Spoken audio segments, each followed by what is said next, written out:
Mummy कहाँ है वो? किचन में। उसके आने से पहले जल्दी आ जाओ, नहीं वरना घुसने नहीं देगी। हाँ, जल्दी से पानी पिला के भगाऊं उसको। अरे ये कहाँ से आ गई? दरवाजे से। नमस्ते आंटी। नमस्ते। कौन बुलाया जी तुमको? वो मम्मी को खांसी आ रही थी ना, तो फोन करके बुलाई है मुझको। बेटी के आने से ठीक हो गई आपकी खांसी? हाँ ठीक हो गई। चलो अच्छा है, आधा गिलास पानी तो बचा मेरा, तो पानी रख दीजिए आंटी। अच्छा, वो कौन खुशी में? वो मैंने ना ऑनलाइन खाना मंगवाया है, तो आता ही होगा।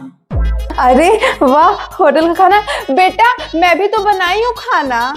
नहीं आंटी, वो आज ना कुछ बढ़िया खाने का मन कर रहा है, कुछ टेस्टी मंगवाई है। अपना भी जुगाड़ कर लेते हैं इसी में। बेटा बाहर का खाना क्यों, मैं भी बहुत टेस्टी खाना बनाती हूँ, एक बार खा के तो देखो। ठीक है।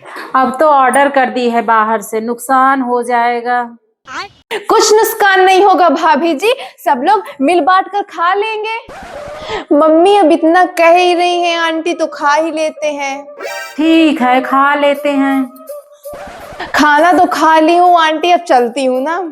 ऐसे कैसे चलते हैं बेटा, अभी तुमने जो खाना मंगाया है उसको भी तो मिल बांट कर खाना है। वो ना आंटी, खाना कैंसिल हो गया, मैं आपको बताना भूल गई, सॉरी। अरे क्या, मेरा पूरा खाना खा गई ये दोनों।